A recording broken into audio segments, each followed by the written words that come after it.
Young in Love. Hello everyone and welcome to my YouTube channel, the Young in Love podcast. So this is not like a full-blown episode, okay? I just want to put mouth inside something that does not concern me real quick. First off, I'm not a Twitter person, okay? I am not a Twitter person. So for something to happen on Twitter and I become aware of it, just know that the thing has grown tentacles, made its way to Instagram, made its way to Facebook, made its way to my WhatsApp, and then I become aware of it. So there's this thing that's trending about, a woman who said she had to set, her alarm for 4:30 a.m. to make lunch for her husband before he goes to work, because the husband came back from work one day and gave her gist that his female colleague, brought second spoon, like an extra spoon, for him to join her to have lunch that she prepared from her own home. Guys, first off, she's a caring wife, loving. Who wouldn't want to? If you have a good husband, you have a good man, you definitely want to take care of him. You want to do nice stuff for him, pack his lunch for him to go to work and all of that.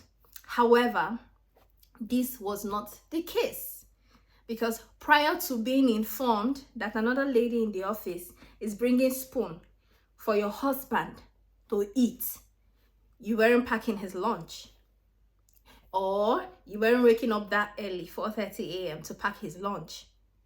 And maybe he was fine with it because perhaps he never complained. I don't know. We don't have the full details. And you were fine with it too. It's never been a problem.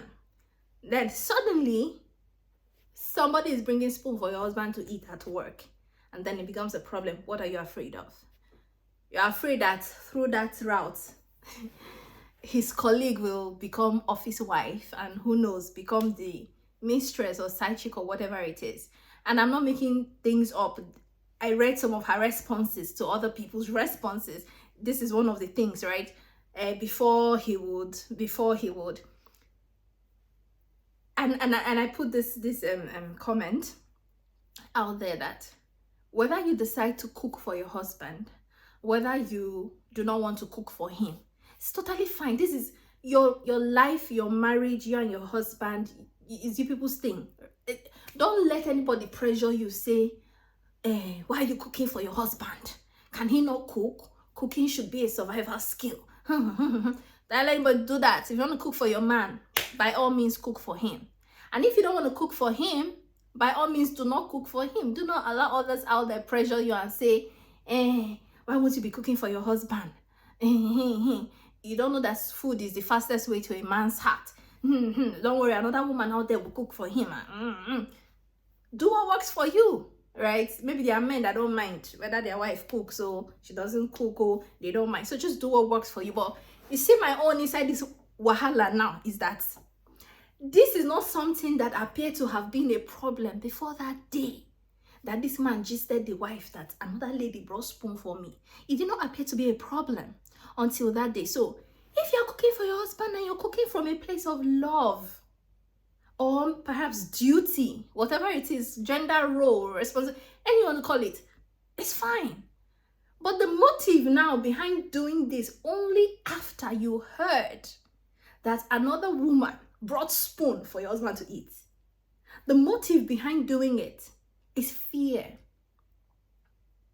Fear, that's just it. Fear that you will lose your husband through that means. This lady, perhaps you trust your husband, it's just that lady at work you don't trust.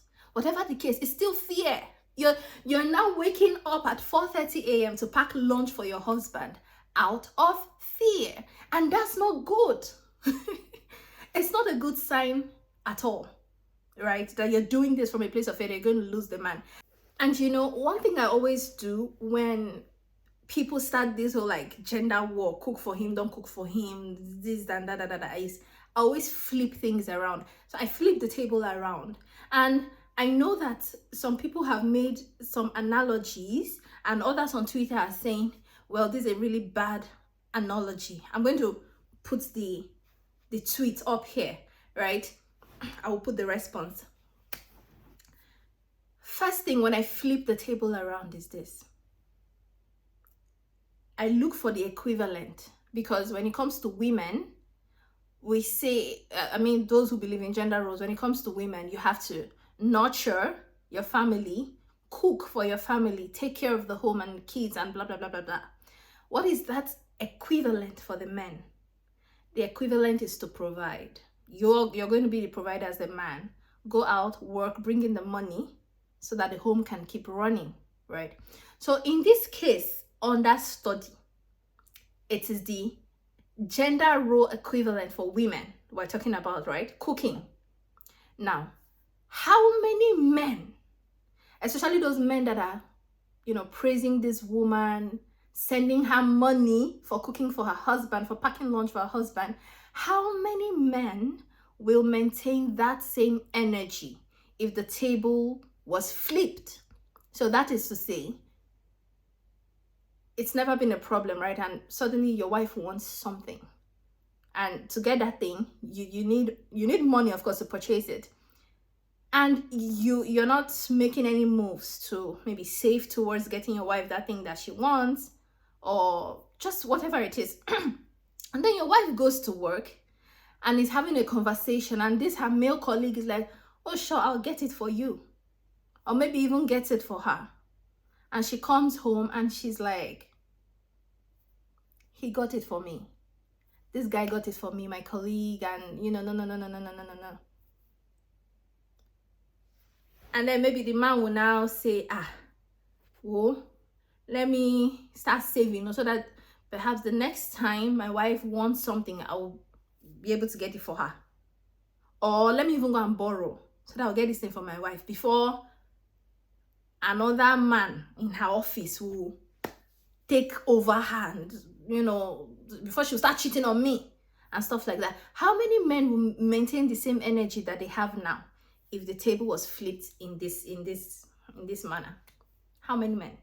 And listen, when I say how many men, I'm going to show you the tweet of some men, right, to this flipped table analogy. Some of them were saying, oh, she will pack her things and go and follow that man, and and I say she has to return that thing, or just some really. Listen, ladies, guys know exactly what they want, and when it comes to what they want, they don't take second option, they don't compromise, guys know what they want, guys know what they will take, guys know what they will not take, guys know what they will not tolerate. I don't think there are many men that will put themselves under that kind of pressure. In fact, the thing will be, if she wants to leave me, she wants to cheat on me, because I'm going, what am I even doing with that kind of a woman in the first place? But now you're applauding a woman for, setting alarm at 4:30 because she fears. This is not even about love, or she fears that this female colleague at work would gain entrance through that whole second spoon she's bringing her food. Before you know, she can put two mokpo inside the food, and the husband will not be thinking straight again. This is from a place of fear. You weren't doing it before that time. There was no problem, but suddenly it's another woman and there's a problem. So would you maintain the same energy if the reverse were the case?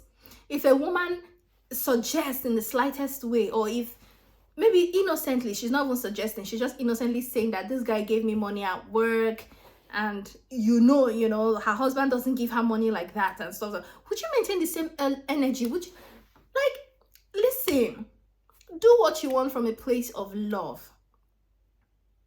But I think it's going to be really horrible as a wife or as a husband to fear, because there's nobody that's perfect. There's nobody that has it all. You might be with a man who doesn't have as much. You might be with a woman who she doesn't cook so well, and maybe because of that she doesn't enjoy cooking, so she just does it once in a while. There's nobody that's perfect. There's nobody that's perfect at all. But I think it's going to be really horrible that you're in a relationship, you're in a marriage, and every single minute you fear that the moment your partner meets someone out there who does for them what you are unable to do for them, then you're likely to lose them. It's a horrible way to live. It's a very, very horrible way to live. And as a man, listen, if you can conquer your appetite, I feel like you have conquered a great deal of the potential problems you face in life. An appetite for food, appetite for sex, appetite as a very broad word. If you can conquer that thing, my dear, you have jumped plenty wahala. So if someone is bringing extra spoon for you at work, you cannot say no. In fact, he actually ate though. You follow the trend. Oga ate the food. I know sometimes when it comes to broken homes, and it takes just one innocent slip. This is what I always say. It takes one innocent slip. Maybe this woman, not even maybe, she has actually been observing that you don't come with lunch. And she's like, good opportunity. I'ma cook food. I'ma bring extra spoon. And he gonna eat. And he gonna fall in love with me. I'ma put otumokpo in the food. I'ma put kanyamata in the food. He gonna eat. He gonna fall in love with me. He gonna leave his wife. It takes just that one slip for that man to carry that spoon and eat. And he's gone. He's a finished man. He will go home. He will not recognize his wife again. He will not... Nothing. He won't recognize her. All he's going to be thinking about is that his office wife. And it will be pushing him until he marries her. And then from there, you know how they say, nobody who takes power or who seizes power by force uses it for anything good. This is how I feel with love. When you don't allow your partner to freely choose to be with you, if you go and do it to Mama, you can't use that love or that relationship or that union, that marriage for anything good. You will wreck the person's life. So it takes that one slip. Can you not say no? If you do not eat, will you die? And maybe people will criticize me because is the man. It's the same thing for ladies. If it was a lady that wanted money for this, if you don't do that, will you die? If he doesn't provide that thing for you, will you die? So for me, like, this is not a gender war. Because personally, I hate gender wars. This is not a gender war. It's just that feeling. It's a horrible personal life. It's a horrible way to live. You know, to always think that if you cannot do something for your partner, then someone else out there will do it for them. And you're likely to lose them through that process. It's a horrible way to live.